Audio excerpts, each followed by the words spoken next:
vous inquiétez qu'il pleuve ce soir. Parce que je serai présent à la cérémonie. Moi, je ne verrai que du soleil ce soir.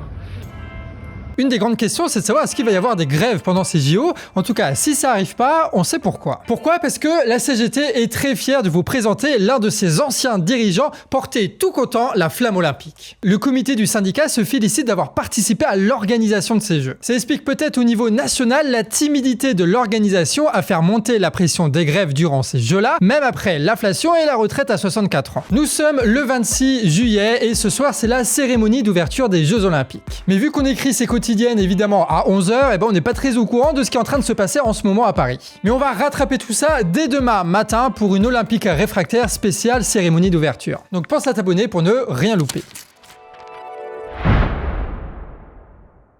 Depuis ce matin, c'est le bazar à Paris et ça à cause d'une attaque contre la SNCF. D'après l'entreprise publique, il s'agit de plusieurs attaques coordonnées contre les principaux axes parisiens faits à 4h du matin avec du matos incendiaire emmené par camionnette. Donc là, c'est vraiment du sérieux. Ça fout tellement le bazar à Paris notamment que la SNCF recommande aux voyageurs de reporter leur voyage et de ne pas se rendre en gare. Là, on a appris à 10h38 que tu avais aucun train qui allait partir de Montparnasse avant 13h. Près d'1 million de personnes sont concernés par ces perturbations du réseau et rappelle, la cérémonie d'ouverture, elle commence ce soir, donc clairement c'est intentionnel et préparé. On en parle demain dans l'épisode Olympique réfractaire. On continue avec une autre panne, mais cette fois du secteur de l'automobile qui commence à inquiéter les acteurs du secteur. La voiture électrique, on en parle souvent sur cette chaîne, c'est le cœur d'un nouveau cycle de production que sont en train de lancer les grands capitalistes à l'échelle mondiale. Il y a d'immenses investissements soutenus par l'État qui ont été faits en Europe et aux États-Unis pour que leurs multinationales s'accapare ce nouveau marché dominé par les industriels chinois. Sauf que cette guerre économique ne se passe pas très bien en ce moment pour les puissants industriels européens. Stellantis, par exemple, accuse une baisse de 14% de ses ventes, ce qui a mené à une chute de son cours à la bourse. Et c'est un secteur où il y a tellement d'investissements et tellement de concurrence que tu as les marges de ces grandes entreprises qui fondent petit à petit, c'est-à-dire que les voitures leur apportent de moins en moins. En cause, la concurrence chinoise, moins chère et plus productive, qui a considérablement augmenté ses exportations vers l'Europe, mais aussi cette baisse des marges s'explique par l'augmentation des prix de l'énergie sur le continent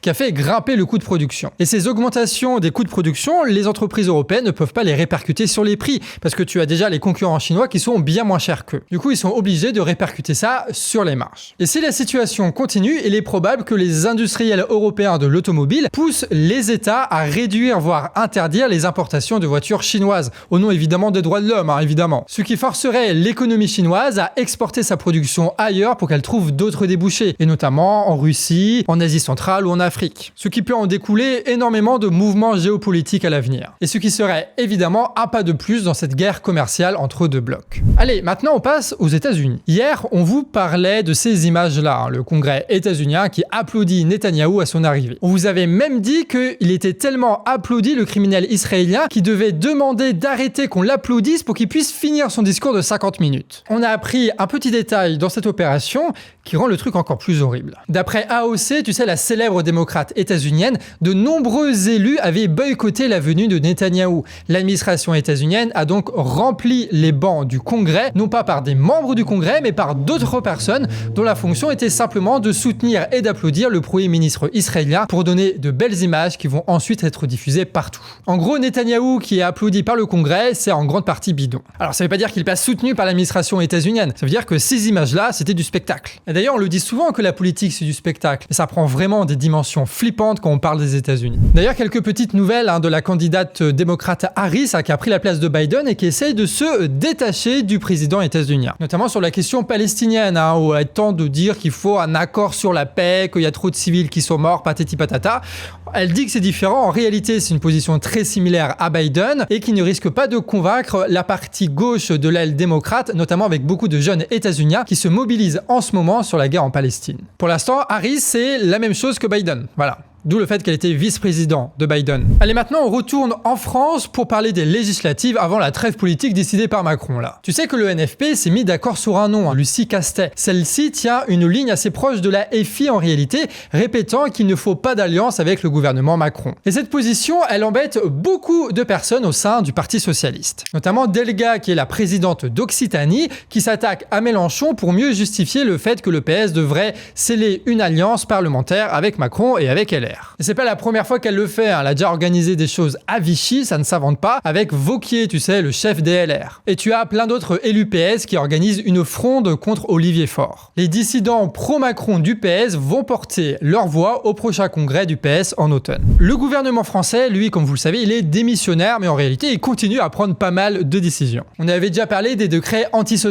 qu'il avait pris, mais là, il poursuit en refusant l'accréditation d'Anticor. Cette accréditation permettait à l'organisation de lancer des procédures judiciaires sur des soupçons de corruption qui touchaient bien évidemment de nombreux membres de la Macronie. Et déjà l'année dernière, cette accréditation avait été refusée à l'organisation qui lutte contre la corruption. Et on finit avec ce qu'on fait assez rarement sur Actu et sur Canard Réfractaire, un appel à pétition. Le Média TV a déposé un recours au Conseil d'État concernant la décision de l'Arcom de ne pas leur donner un canot de TNT. Pour rappel, même si Bolloré a perdu C8, il reste le milliardaire le mieux desservi par l'Arcom. Sachant qu'on va se retrouver à la TNT avec, merci l'Arcom, la télé de Kretinsky, un autre milliardaire qui possède notamment Franc-Tireur. Pour ceux qui connaissent pas, c'est le Printemps républicain. Pour ceux qui connaissent pas, c'est Antoven. Pour ceux qui connaissent pas Antoven, vous avez de la chance. Donc en gros, il remplace la propagande d'un milliardaire par la propagande d'un autre milliardaire. Heureusement qu'il y a une autorité publique, parce que sinon, qu'est-ce qu'on ferait sans eux? Donc le média a lancé une pétition pour soutenir son recours auprès du Conseil d'État et vous pouvez la retrouver en description. Et c'est là-dessus qu'on termine la dernière Actu Réfractaire avant la pause estivale.